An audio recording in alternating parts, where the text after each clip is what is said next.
Ins itu, maaf sekali, itu nama manusia yang menunjuk pada sifat lembut dan ramahnya serta tampak.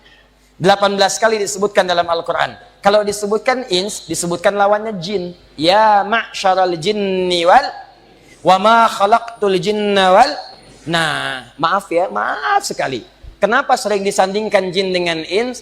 Kata Binti Syati, awas, penulis kitab Al-Quran wa Qadayal Ummah, begitu disebutkan kalimat ini dalam Al-Quran, hati-hati.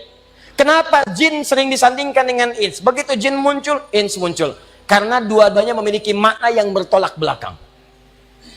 Jadi kalau ada jin punya makna 3, maka ins punya 3 makna. Contoh, jin makna pertamanya hal yang tersembunyi. Semua yang tersembunyi dalam bahasa Arab, maka kalimatnya tidak akan jauh dari huruf jim dan nun. Bisa.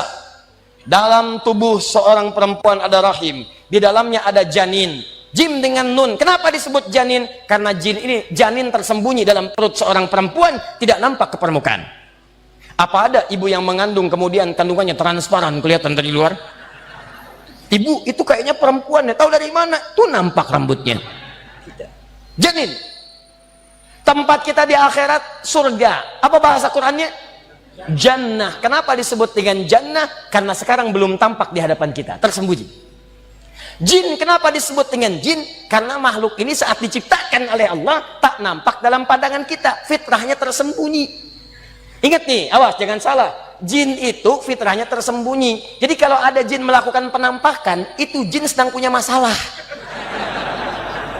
Saya serius nih.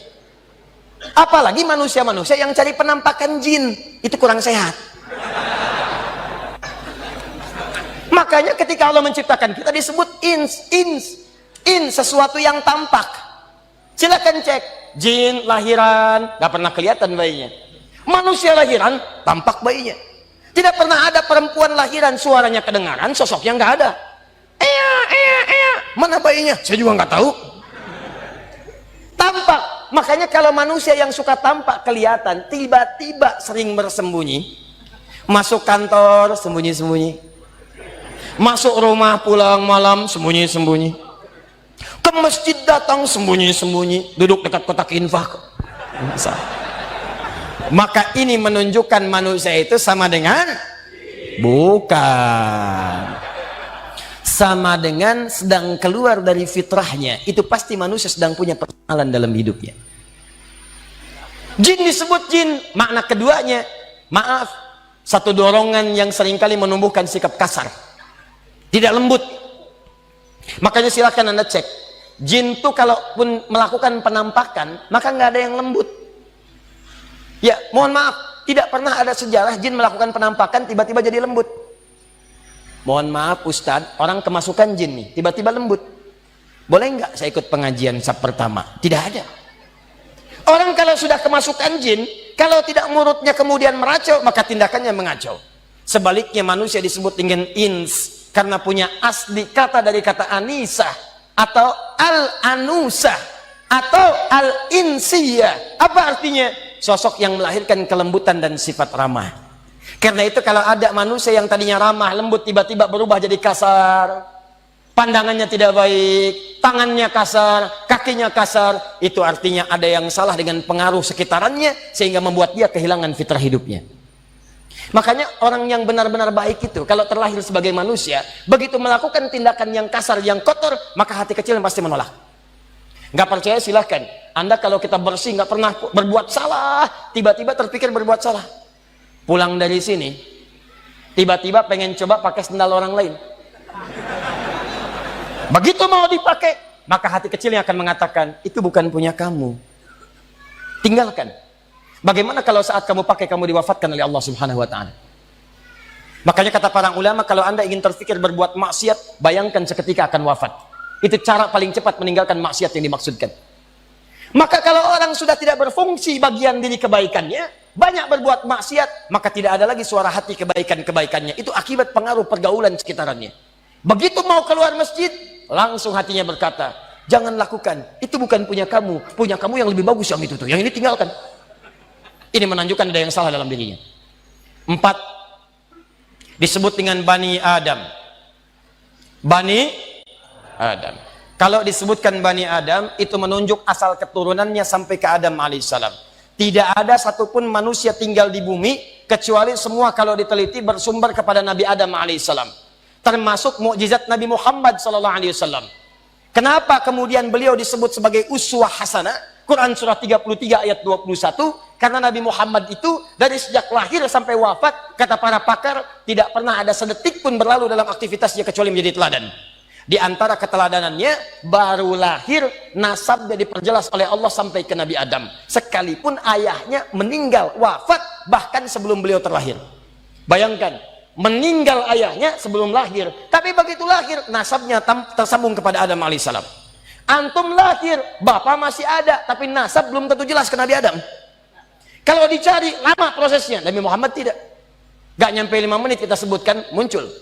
Lihat nih, Muhammad sallallahu alaihi wasallam bin Abdullah, bin Abdul Muttalib, bin Hashim, bin Abdul Manaf, bin Qusay, bin Murrah, bin Kilab, bin Ka'ab, bin Ghalib, bin Fihr, bin Malik, bin Nadar, bin Kinanah, bin Khuzaimah, bin Mudrika, bin Ilyas, bin Nizar, bin Mudar, bin Ba'ad, bin Adnan, bin Addi, bin Adri, bin Muqawwam, bin Nahur, bin Tarikh, bin Ya'rub, bin Yasjub, bin Nabit, bin Ismail alaihissalam, bin Ibrahim alaihissalam, bin Azar, atau bin Nahur, bin Abir, bin Kinan, bin Arfakhshad, bin Sam, bin Nuh alaihissalam, bin Mikhlail, bin Matushalah, bin Kinan, bin Anwas, bin Thith, bin Adam alaihissalam. Ulangi.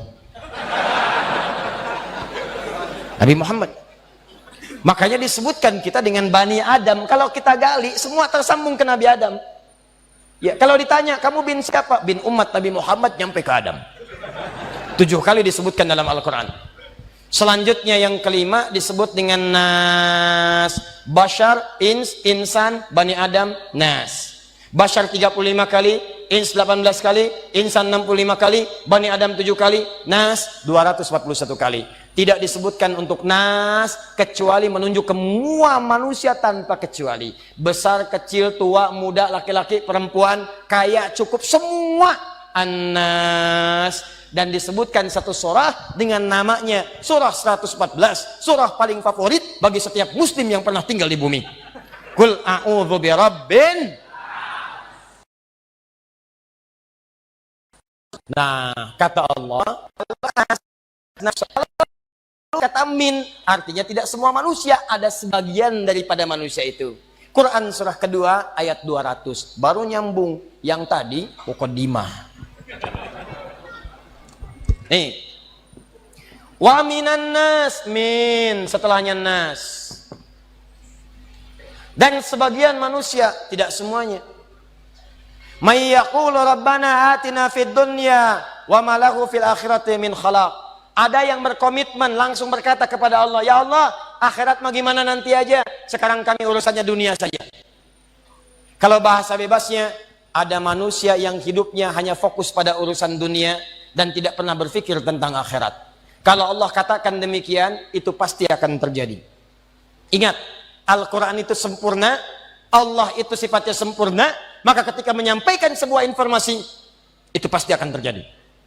Kata Allah, ada orang-orang yang peta hidupnya itu hanya dunia saja. Yang penting dunia kaya, yang penting dunia bahagia, yang penting dunia nikmat. Akhirat masih jauh, gak usah dipikirin. Ini golongan pertama.